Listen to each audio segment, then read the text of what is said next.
Hi everyone, I hope you all are doing good. My name is Anshul and I'll be taking your Rajasthan geography classes. तो आज की class में हम Rajasthan geography से related जो भी इम्पोर्टेंट चीज़ें हैं उनका एक जस्ट ओवरव्यू ले लेंगे। फॉर एग्ज़ाम्पल कि कौन कौन सी डिस्ट्रिक्ट्स हैं, क्या क्या इंटरस्टेट बाउंड्रीज़ हैं, क्या इंटरनेशनल बाउंड्रीज़ हैं, और क्या इसकी लेंथ है, ब्रेड्थ, और जो भी जनरल चीज़ें राजस्थान से रिलेटेड हैं।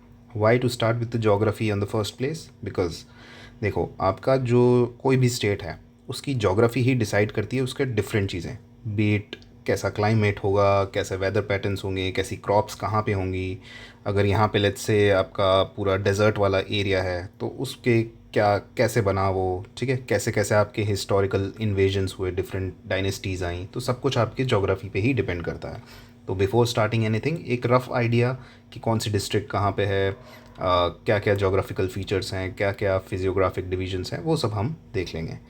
तो स्टार्ट करते हैं सबसे पहले एक बार जनरल मैप ऑफ राजस्थान देख के। तो देखो, ये सारी डिस्ट्रिक्ट्स हैं। क्या हमको एग्ज़ाम में जाने से पहले ये सारी डिस्ट्रिक्ट्स याद होनी चाहिए? Yes, definitely. क्यों? क्योंकि सिर्फ डिस्ट्रिक्ट्स ही नहीं, बहुत सारी चीज़ें आपको इसमें एक्स्ट्रा मिलेगी सिर्फ डिस्ट्रिक्ट याद करने की वजह से।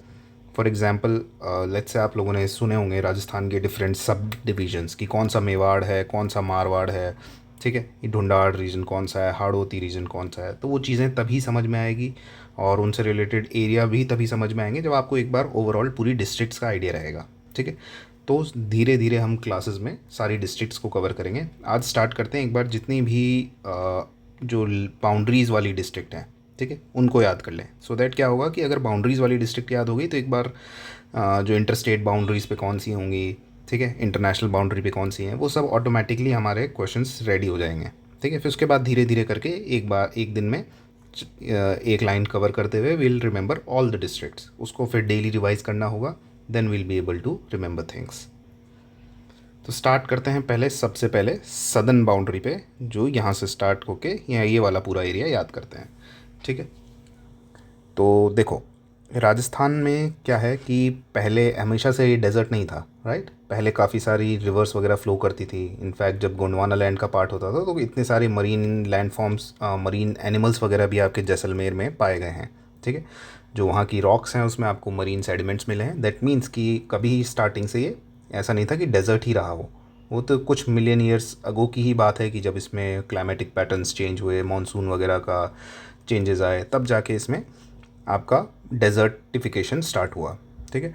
तो ये कहानी मैंने क्यों सुनाई? सो दैट हम जो ये वाले डिस्ट्रिक्ट्स को याद करेंगे उसको इसी वे में याद करेंगे कि पहले यहाँ पे पानी खूब था, ठीक है। पानी खूब होने की वजह से क्या होता था, एकदम बाढ़ वगैरह आई रहती थी पानी की, ठीक है। तो जो पानी का लेवल था, जो जल का लेवल था, वो कहाँ तक था, आपके सर से भी ऊपर निकल जाता था, ठीक है।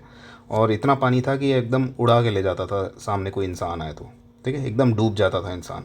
और इतना ही नहीं कि इंसान ही डूब जाए, इंसान के अलावा अगर आप पूरा एक बैम्बू ट्री को देखा होगा आपने, बैम्बू का जो प्लांट होता है, तो इतना बड़ा बैम्बू होता है, वो भी पूरा डूब जाता था, ठीक है। अब ये वाली जो कहानी है वो सुनो। कितना पानी था कि क्या हो जाता था, बाढ़ आ जाती थी, फ्लड्स आ जाते थे। तो बाढ़ से बाड़मेर याद रखेंगे। और मैंने क्या बताया, उसका जो पानी का लेवल था, जो जल का लेवल था, वो कितना था कि सर तक। तो जल का लेवल सर तक था, ठीक है। तो जल और सिरोही, जालोर एंड सिरोही। और क्या बोला था मैंने बोला था कि इतना पानी का बहाव था कि इंसान भी उड़ जाता था। उड़ जाता था से याद रखना, उदयपुर, ठीक है। उसके अलावा इंसान उड़ भी जाता था और डूब भी जाता था। सिर्फ इंसान ही नहीं डूबता था, पूरा एक बैम्बू ट्री यानी कि बांस, बांस का पूरा पेड़ ही डूब जाता था, इतना पानी का लेवल था, ठीक है। तो क्या याद रखेंगे, बाढ़ आती थी, जल का लेवल सर तक था, इंसान उड़ जाता था और डूब जाता था क्या, बांस। तो याद रखना, डूब जाता था बांस है, ऐसे मत कर देना कि बांस डूब जाता था, ठीक है। जनरल वे में हम बोलते हैं ना, किसी चीज़ को भी डिनोट करना होता है तो ऐसे ही बोलते हैं कि बांस डूब गया, ऐसा कोई नहीं बोलेगा कि डूब गया है बांस, ठीक है। तो ये स्पेसिफिकली बता दिया है ताकि आपको याद रहे। अब क्या हुआ, अब स्लोली एंड ग्रेजुअली ये जो था हमारा पानी का लेवल, वो ख़राब होने लगा। क्यों? क्योंकि वहाँ की जो रिवर्स वगैरह थी वो हमने पॉल्यूट कर दी, ठीक है। उसका तो हमको श्राप मिलना ही था, पॉल्यूट की तो पॉल्यूट की मतलब बेकार की, ठीक है, बेकार कर दिया उन रिवर्स को हमने। तो क्या हुआ, उसका फल तो मिलेगा, जैसे को तैसा तो हो गई, तो फल मिला और जैसे को तैसा हो गया, यानी कि डेजर्टिफिकेशन स्टार्ट हो गया। तो पहले ऐसा सपोज़ कर लो कि सभी रिवर्स को हम क्या बोलते थे, गंगा नदी के नाम से ही डिनोट किया जाता था। तो गंगा से याद रखो गंगानगर, ठीक है। उसके बाद उसको क्या किया हमने, गंगानगर को पॉल्यूट कर दिया, यानी कि बेकार कर दिया, तो बेकार से याद रखो बीकानेर, ठीक है। बेकार कर दिया तो क्या होगा, फल तो मिलेगा ही, और फल मिला तो कैसा, जैसे को तैसा हो गया और डेजर्टिफिकेशन स्टार्ट हो गया, ठीक है। तो गंगा को किया बेकार तो गंगानगर, बीकानेर, फल मिला मतलब फलौदी, और जैसे को तैसा मतलब जैसलमेर, ठीक है। तो इधर वाली भी सारी डिस्ट्रिक्ट्स याद हो गई, इधर वाली भी सारी डिस्ट्रिक्ट्स याद हो गई। अब चलते हैं इधर वाली डिस्ट्रिक्ट्स को याद करने। अब मैंने बताया यहाँ पे क्या हुआ, धूल आ गई, क्या डेजर्ट आ गया, डेजर्ट मतलब धूल ही तो आई है, तो धूल आने लगी। अब वो धूल कितनी आ गई कि पूरा भर गया एकदम एरिया, धूल से ये वाला एरिया पूरा धूल से भर गया, ठीक है। अब वहाँ पे जो लोग रहते थे, उनके बर्तन जो होते थे वो सब धूल से ख़राब हो गए, ठीक है। उनको धीरे धीरे उसको साफ़ करना पड़ा। तो ये आगे की स्टोरी है। क्या हुआ, धूलपुर, ठीक है, यानी कि धूल से भर गया पूरा, धूल से भर गया पूरा, भारत भर गया पूरा से भरतपुर लिख लेना यहाँ पे, आई गेस क्लियर नहीं है, ठीक है। धौल, धूल से याद रखना धौलपुर, भर गया पूरा यानी कि भरतपुर, ठीक है। डीग है अगला, ठीक है, डीग से याद रख लो, देखने को कह रहे हैं डीग, ठीक है। तो धूल से भर गया पूरा, देख लो, क्या देखना है, मैंने बोला ना अपने बर्तनों को देखो, बर्तनों में इसका नाम क्या है, खैर, लिख लो यहाँ पे, क्लियर नहीं है, खैर थल, ठीक है, तिजारा, पूरा नाम खैर थल तिजारा है, ठीक है। और इस वाले का नाम क्या है, कोटपुतली बहरोर, कोटपुतली याद रखो, इसका खैर थल याद रख लो, ठीक है, कोटपुतली और खैर थल, ठीक है। तो मैंने क्या बोला, धूल भर गई पूरी, देख लो अपनी कटोरी, मतलब कठपुतली से कटोरी हो गया, खैरथल से हो गया थाली, थाली हो या कटोरी, दोनों में धूल भर गई है, ठीक है, थाली एंड कटोरी। ये वाला है, कोटपुतली को कटोरी किया है, खैरथल को हमने थाली किया है, ठीक है। वापस बता रहा हूँ, धूल भर गई पूरी, देख लो चाहे थाली या कटोरी, ठीक है, थोड़ा राइमिंग भी बन गया है, धूल भर गई है पूरी, देख लो चाहे थाली हो या कटोरी, ठीक है। अब धूल भर गई है, पर उसको सही तो करना पड़ेगा, तभी तो आप खाना खा पाओगे, तो सही कर, सही कर मतलब सीकर, ठीक है। क्यों सही कर रहे हैं, तभी खाना खा पाओगे, और खाना खाने को राजस्थानी में एक वर्ड होता है झीमना, ठीक है। आप लोगों ने कहीं सुना हो तो झीमना वर्ड इज़ रिलेटेड टू खाना खाना, ठीक है। तो झीमना से याद रख लो झुंझुनू, तो सही करोगे तभी तो झीम पाओगे, ठीक है। और क्या झीमना, राजस्थान की फेवरेट डिश दाल बाटी चूरमा, ठीक है, तो चूरू से चूरमा याद रखो। और ये सब करने से पहले हम लोग भोग लगाते हैं, किसको भोग लगाया हमने, हनुमान जी को, ठीक। तो पूरी स्टोरी वापस याद रखो यहाँ से यहाँ तक, धूल भर गई है पूरी, देख ले चाहे थाली या कटोरी, सही करना पड़ेगा अगर झीमना है तो, क्या झीमना है तो अपने चूरमे को, ठीक है, चूरमा खाना है तो सही करना पड़ेगा, ठीक है, तभी आप हनुमान जी को भोग भी लगा पाओगे, ठीक है। तो ये सब यहाँ पे धूल भरने की वजह से ये सब हो गया। अब चलते हैं इस वाले एरिया में, जो सबसे बड़ा एरिया है, ठीक है, सबसे बड़ी लैंड बाउंड्री यहाँ पे ही है, ठीक है। इस वाले एरिया को देखते हैं कैसे याद रखना है। देखो इस एरिया में एक फेमस डिस्ट्रिक्ट है which is known as Kota, ठीक है। और कोटा के बारे में डिफरेंट डिफरेंट व्यूज़ हैं। एक व्यू ये है कि बहुत अच्छी जगह है, वहाँ पे बहुत से लोग आईआईटी की तैयारी करने के लिए आते हैं, तो कई लोगों को अच्छी लगती है, कई लोगों को बुरी लगती है, क्योंकि वहाँ पे सुसाइड रेट काफ़ी ज़्यादा हैं, बच्चे हैं वो परेशान होते हैं, सुसाइड कर लेते हैं, ठीक है। तो उसके दोनों पहलू हैं, अच्छा भी और बुरा बुरा भी। तो कड़वा हो या मधुर, ठीक है, कड़वा मतलब करौली, मधुर हो मतलब माधोपुर, आपका जो भी व्यू है उसके खिलाफ कड़वा व्यू है या फिर मधुर व्यू है, ठीक है, यानी कि मीठा व्यू है।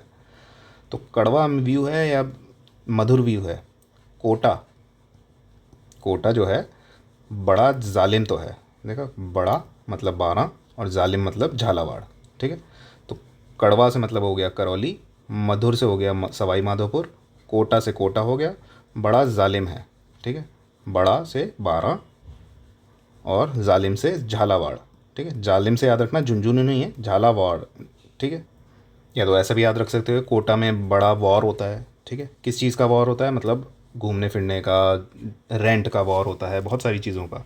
तो मतलब वहाँ पे मस्ती बहुत होती है, और मस्ती होने की वजह से क्या हो रहा है, मन नहीं लगता किस में, पढ़ाई में। तो मन को क्या बोलते हैं हम, चित्त, चित्त नहीं लगता पढ़ने में। तो चित्त मतलब चित्तौड़गढ़, चित्तौड़गढ़ का देखो आधा यहाँ है आधा यहाँ है, ठीक है। और हल्का सा भीलवाड़ा भी इस बॉर्डर पे टच होता है, ठीक है।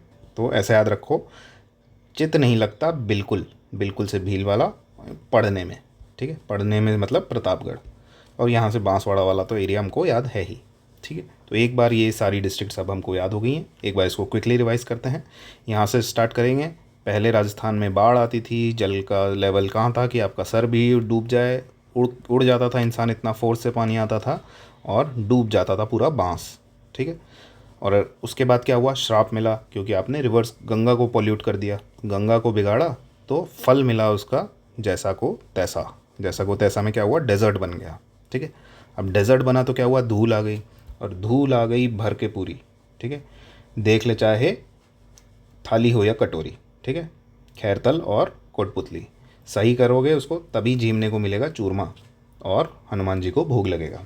आगे क्या हुआ, कड़वा हो या मधुर, कोटा के लिए जो भी आपका व्यू है, पर कोटा है बड़ा जालिम, ठीक है। उसके बाद चित्तौड़गढ़, यानी कि चित्त नहीं लगता बिल्कुल पढ़ने में वहाँ पे, ठीक है, इसलिए जालिम है।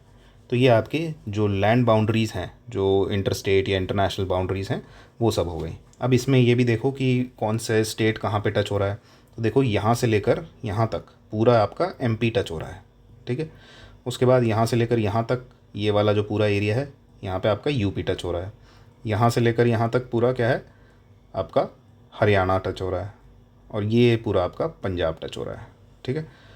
याद रखना है, इसके लिए कोई ट्रिक की ज़रूरत नहीं है आई गेस, इतना तो बेसिक आपको इंडिया का मैप के थ्रू भी याद रहेगा। यहाँ पे एमपी है, डी के आसपास तक आपका यूपी है, तो इसके बाद यहाँ हनुमानगढ़ तक आपका क्या है, हरियाणा है, फिर देन पंजाब है, ठीक है। यहाँ से आपका पूरा पाकिस्तान होता है touch, which is red Cliff line, ठीक है।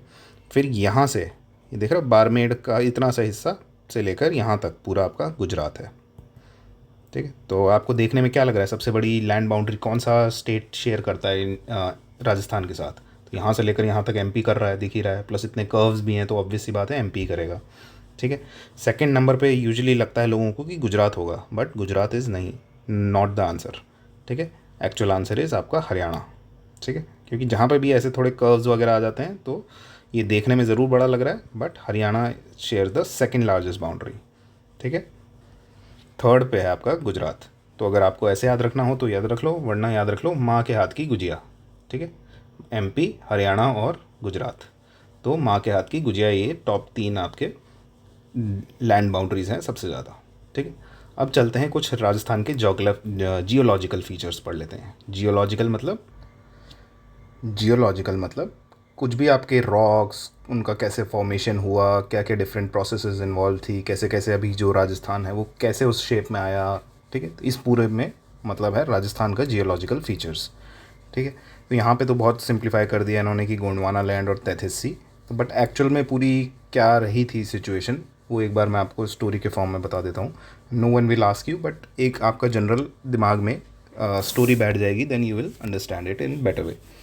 तो हुआ क्या, पहले जब अर्थ 4.5 बिलियन ईयर्स अगो, ठीक है, अर्थ बनी, ठीक है। अब वहाँ क्या था, हॉट बॉल मॉल्टन रॉक थी, फिर धीरे धीरे वो ठंडी हुई, पहले एकदम गर्म थी, फिर ठंडी हुई, और फिर क्रस्ट बना, फिर उसकी वजह से उसमें से जो भी रेसिडुअल हीट थी उनकी वजह से वेपर्स आए, ओशंस बने और वाटर वेपर बना, ठीक है। तो ये सब इनिशियली जब अर्थ बना था उसके ड्यूरिंग ही ये सारा टाइम फ्रेम पे ये सब काम चल रहा था। उसके बाद जब पानी वानी आया तो फर्स्ट कॉन्टिनेंट्स अपीयर हुए, क्योंकि क्रस्ट हल्का था वो ऊपर तैरने लगा, ठीक है। और तैरते तैरते जो फर्स्ट कॉन्टिनेंट्स बनने लगे, ठीक है। और बाकी ओशन था ही आसपास, तो छोटे छोटे पैकेट्स की तरह कॉन्टिनेंट्स ऐसे तैरते थे पहले पानी में, इतना बड़े बड़े नहीं थे तब, ठीक है। अब यही फिर कॉन्टिनेंट्स मूव भी करते थे। अभी भी हम लोग जो सुनते हैं ना, इतने सारे थ्योरीज होती हैं कि पहले इंडिया कहाँ पे था, फिर कैसे उसका मूवमेंट हुआ, यूरेशिया प्लेट से टकराया। तो हमेशा से ये होता है कि कभी जुड़ते थे साथ में, फिर कभी टूट जाते थे, फिर वापस जुड़ जाते थे किसी और से, ऐसे करते करते इनकी प्रोसेस चलती रहती थी, ठीक है। अब क्या हुआ, अब जब ये ऐसे खाली पड़े थे तो उसमें ये जो एक हिस्सा है ये अपना था राजस्थान का, ठीक है, राजस्थान था, और यहाँ पे ये सी में था, और वो एंशियंट सी बेसन था जो था, उसमें डिफरेंट रिवर्स वगैरह भी बहती रहती थी, तो वो सेडिमेंट्स वगैरह ला रही हैं, कोई सी के सेडिमेंट्स हैं, सब इकट्ठे होते गए उस पर राजस्थान पे, ठीक है।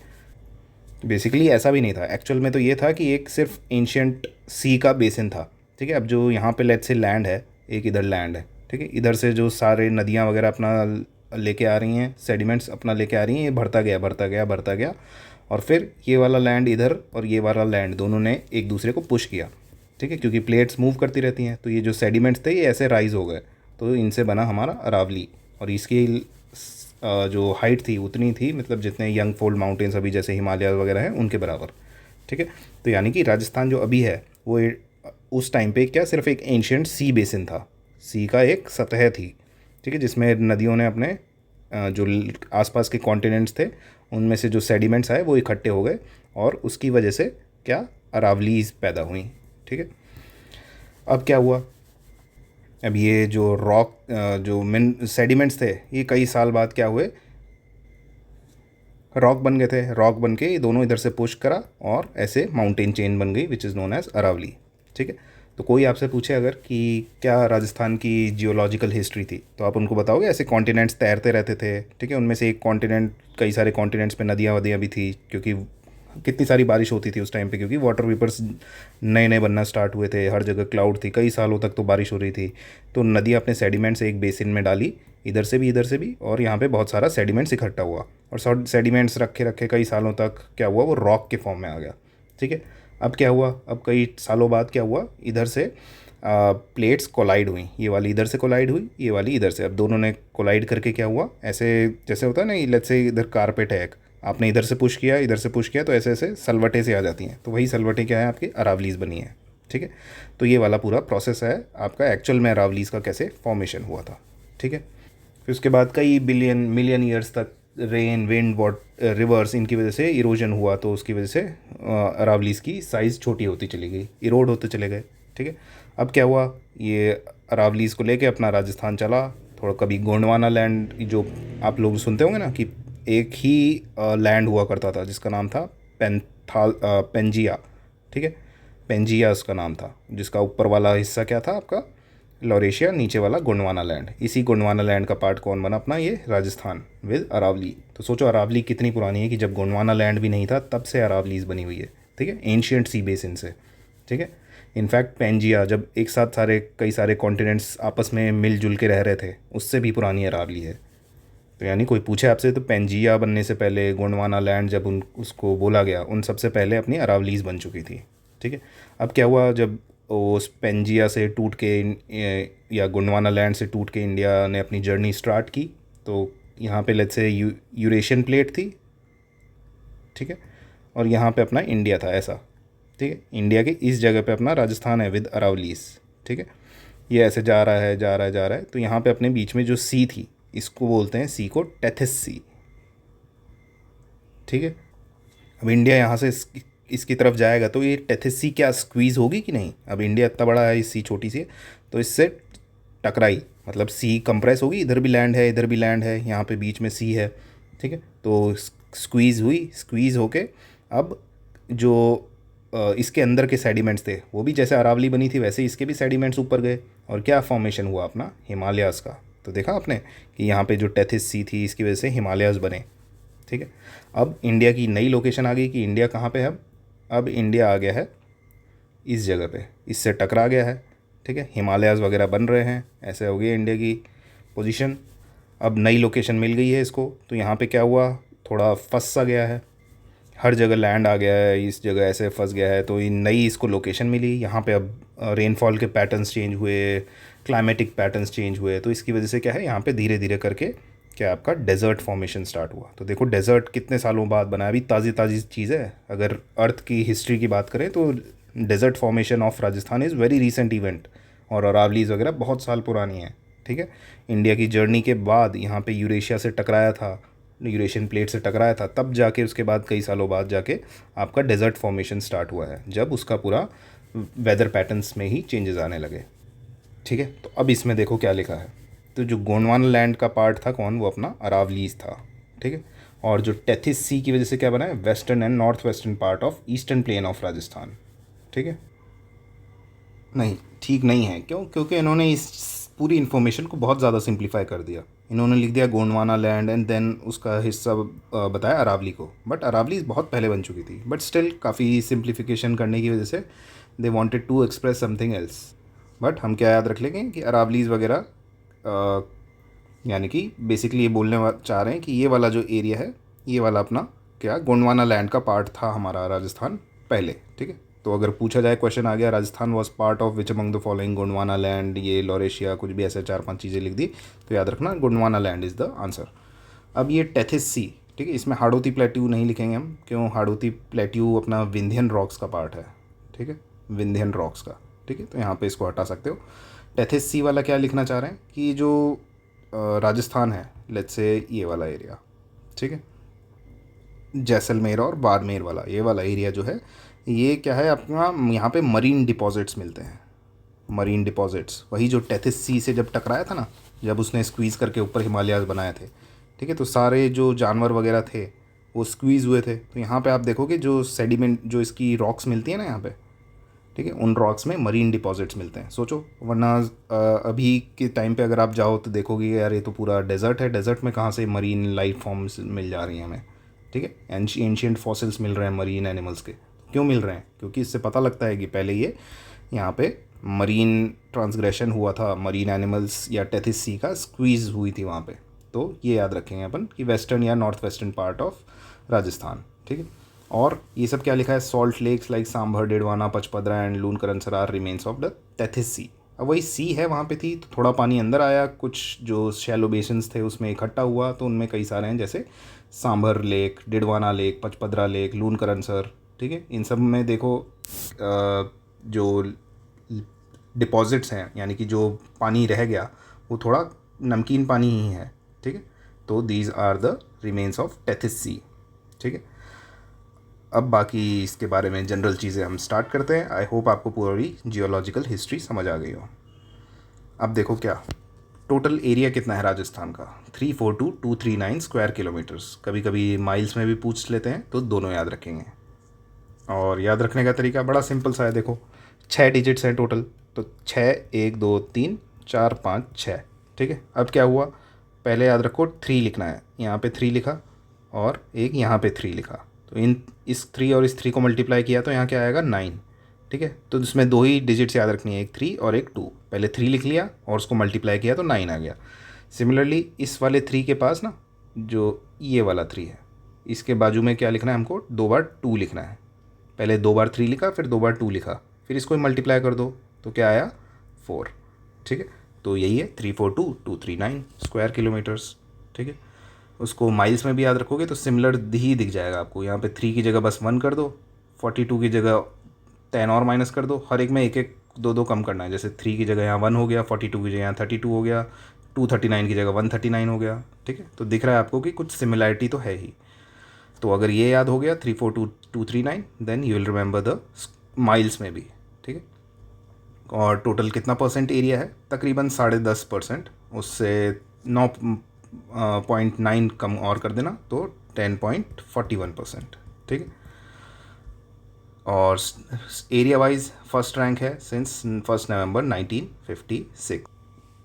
इस जो डेट है 1 नवंबर 1956 की, इसकी अहमियत आप बाद में हिस्ट्री में समझेंगे, ठीक है। अभी के लिए बस याद रख लो 1 नवंबर 1956 में फर्स्ट रैंक आ गई थी एरिया वाइज। क्यों? क्योंकि स्टेट का रीऑर्गेनाइजेशन हो रहा था, राजस्थान में डिफरेंट चीज़ें ऐड हुई, अजमेर रियासत आके मिली थी, ठीक है, और भी बहुत सारे माइनर बाउंड्री एडजस्टमेंट हुए थे, तो इसकी वजह से फर्स्ट रैंक आ गई थी राजस्थान की एरिया वाइज। ओके, अब देखते हैं, ये सब फालतू की इन्फॉर्मेशन है, कोई नहीं पूछेगा आपसे कि राजस्थान कितने गुना बड़ा है ब्रिटेन से, कितने गुना बड़ा श्रीलंका से, कितना बड़ा इसराइल से, बट एक रफ़ आइडिया मिल जाए कि देखो इतना ब्रिटेन को 1.5 गुना कर दो तब जाके राजस्थान के बराबर होगा, ये जो श्रीलंका है छोटा सा, इसको 5 गुना कर दो, इसराइल जो है उसको 17 गुना कर दो तब जाके वो राजस्थान के बराबर होगा, और अभी equal to the area of Japan है, ठीक है। Now coming to the point कि जिसमें हमें देखना है कि जो लैटिट्यूडनल एंड लॉन्गिट्यूडनल डिवीज़न कैसा है राजस्थान का, ठीक है, क्या उसकी लेंथ है, क्या उसकी ब्रेड्थ है, ये सब चीज़ें आज इसमें देख लेते हैं, ठीक है। तो सबसे पहले देखो कि ये जो डिस्टेंस है नॉर्थ टू साउथ, ये वाला डिस्टेंस कितना है, और ईस्ट टू वेस्ट इनमें से ज़्यादा कौन सा है, ठीक है। तो ईस्ट टू वेस्ट डिस्टेंस तो यहाँ लिखा है 869 किलोमीटर्स। नॉर्थ टू साउथ लिख लो, इसके नीचे ढक गया है, the north to south expansion is around 826 kilometres, ठीक है। तो देख रहे हो नॉर्थ टू साउथ यानी ऊपर से नीचे है 826 किलोमीटर, और वेस्ट टू ईस्ट मान लो आपका है 869 किलोमीटर्स। ठीक है, तो क्या हमको ये याद होने चाहिए, एक ही याद होना चाहिए कि दोनों याद होने चाहिए? दोनों याद होने चाहिए। ठीक है, तो 2 9 याद होने चाहिए, 2 और 9।